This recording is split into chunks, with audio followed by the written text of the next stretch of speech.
Et le 1er mai, il est 10 h du matin. Normalement, c'est un jour férié, mais quand tu es entrepreneur, t'as pas de jour férié. Donc, le plan de la journée, c'est déjà de faire un retour à Théodore, qui fait partie de mes équipes, qui me prépare le tunnel de vente et la page de vente. Et après, je dois aller au sport. Comme vous voyez, je suis en tenue de sport. Et cet après-midi, le plan, c'est de tourner des vidéos pour la formation qui ouvre ses portes en juin. J'ai vraiment trop hâte. À côté de ça, je vais répondre à toutes mes clientes du coaching individuel et du coaching groupé pour qu'elles puissent rester à jour et avancer sur leurs projets. Je dois aussi faire un retour à Juliette sur les modules qu'elle va aborder dans ma formation. Donc, c'est une des intervenantes de la formation. Donc là, je viens de recevoir la miniature pour ma prochaine vidéo YouTube avec Rim qui faisait partie du programme Lady Boss Booster et qui maintenant travaille dans mes équipes. Et du coup, la miniature a été faite par Tissem, ma graphiste, qui elle aussi a fait partie du programme Lady Boss Booster. Je me suis laissée distraite un peu par la baisse de la crypto. Du coup, j'ai investi, j'alimente le compte. Alors c'est vrai que quand ça baisse, ça fait un peu peur, mais c'est là où il faut se positionner. J'ai pris une petite pause pour venir m'entraîner, faire un peu de calisthénie, gagner en force. Il n'y a que des mecs et les meufs qui viennent là, elles sont archi fortes, donc c'est vraiment cool et ça me donne envie de me dépasser.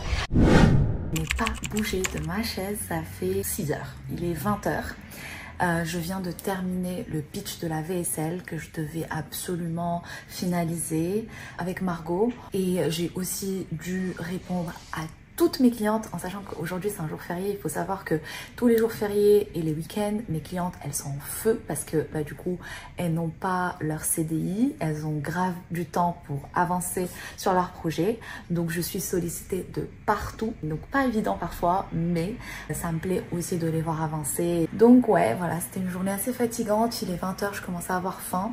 Là, ce que je vais faire, c'est que je vais me commander à manger et je vais essayer de publier un reel sur les réseaux.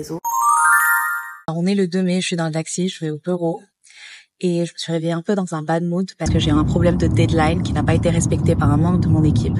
Dans l'entrepreneuriat, la chose que j'aime le moins, c'est la gestion d'équipe. Même si tu fais preuve de leadership, même si tu as les meilleures stratégies de délégation et de recrutement, ce n'est pas évident parfois. Donc là, j'ai 1 heure devant moi avant mon prochain call. Je vais avancer sur mes tâches et par la suite, je vais enchaîner les calls jusqu'à 17 h. Alors, j'ai 10 minutes devant moi pour manger un sandwich avant de reprendre mes calls de coaching. J'ai fait 3 coachings individuels aujourd'hui. Le reste de l'après-midi, ça va être des calls de closing avec des clientes potentielles qui sont intéressées par le programme d'accompagnement. Et j'ai aussi un meeting avec le développeur du site et de l'application mobile de mon autre business. C'est une application mobile qui met en relation des créateurs de contenu avec des restaurants ici à Barcelone. Et donc en fait j'ai créé ce business en 2021 et depuis ça cartonne, donc ça, je suis plutôt contente. Mais du coup j'ai rendez-vous avec le développeur pour faire des mises à jour. La nana du cowork que j'adore m'a ramené un petit sandwich parce qu'elle m'a vu genre parler depuis des heures sans m'arrêter. Et donc j'ai pris aussi une bouteille d'eau parce que voilà, je suis en mode j'en peux plus. Mais c'est cool, je suis contente, j'avance bien. Et voilà, et après du coup ça va être sport. Je vais un peu bosser ce soir comme d'habitude.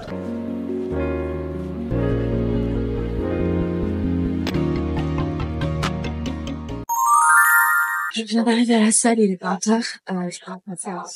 Je suis belle.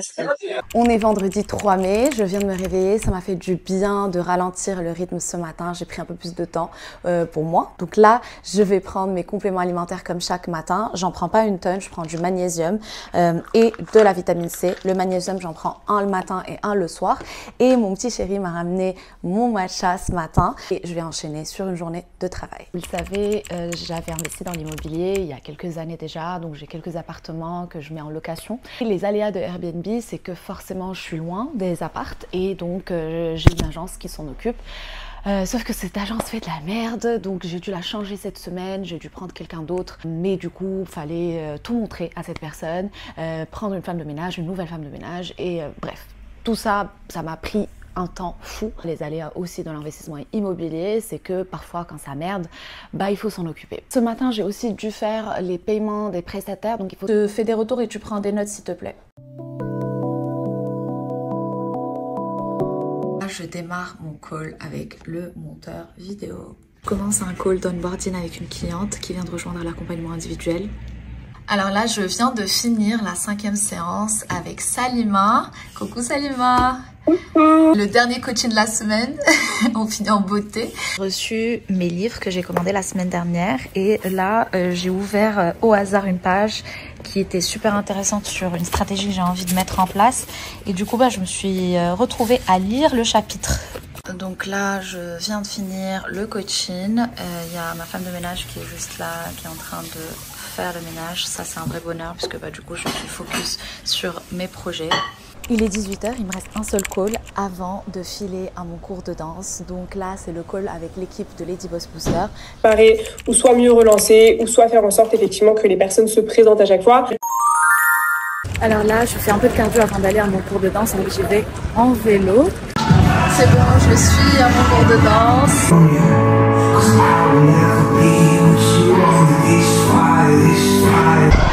Je suis épuisée, je viens de sortir de la danse. J'ai retrouvé mon petit chéri pour manger un burger.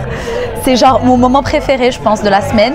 C'est de me dire, j'ai fait un truc qui me plaît et je vais manger un truc bien gras que normalement, je suis pas censée manger. C'est le bonheur, ça. Dis-leur au revoir parce que dans pas longtemps, ils vont plus être là. Regardez-moi ce burger, un truc de fou. Bon, dites-vous que je mange ça maximum 2 fois par mois. Bon, c'est à ça que je ressemble 90% du temps. Je me suis réveillée, on est samedi. Du coup, je vais lire un peu, genre 30 minutes. Et après, je vais à la piscine. Je vais m'étirer et nager. Vous savez, c'est quoi le bonheur pour moi? C'est de trouver sa vite et de pouvoir nager toute seule. Vous savez, c'est quoi le plus dur quand je nage? C'est quand je sors de l'eau. Il fait juste super froid, je suis frigorifiée et je peux pas rentrer à l'intérieur parce qu'il y a la clim. Du coup, là, je suis posée au soleil pour pouvoir un peu bronzer. Il fait beau dehors, on va bruncher, mon repas préféré. C'est vraiment mon repas préféré parce que je peux manger tous les trucs que j'aime. Genre les œufs, l'avocat, saumon, chèvre.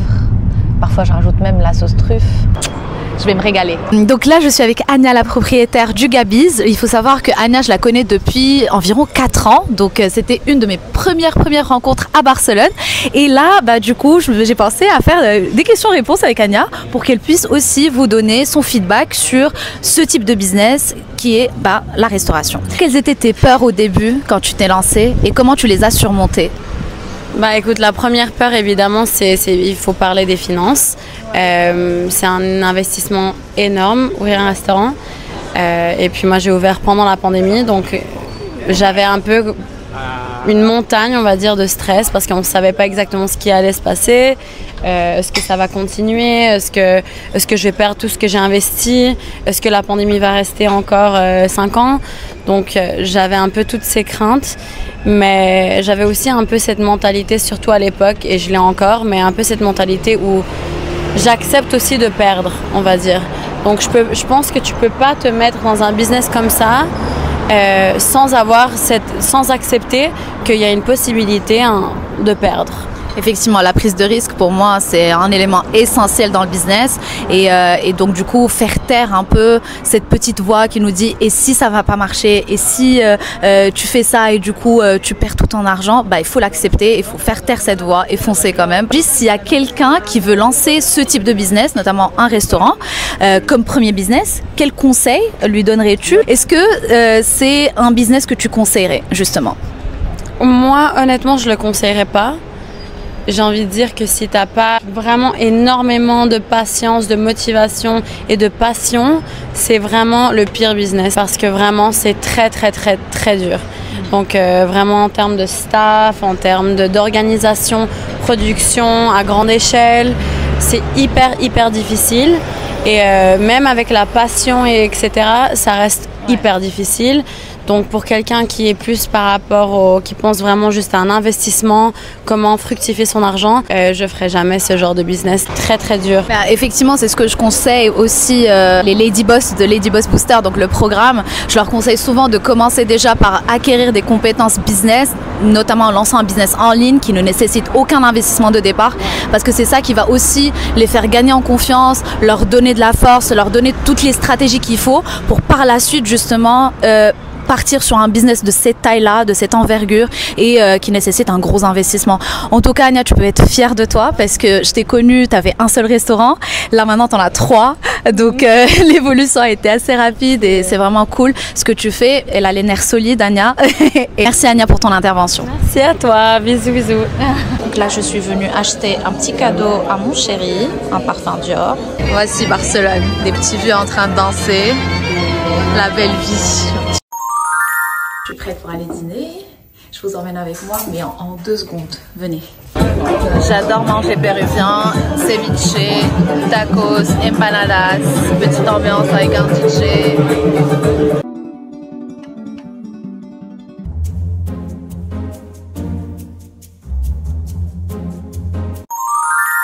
On est dimanche 5 mai, il est 10h du mat et j'ai décidé de bosser.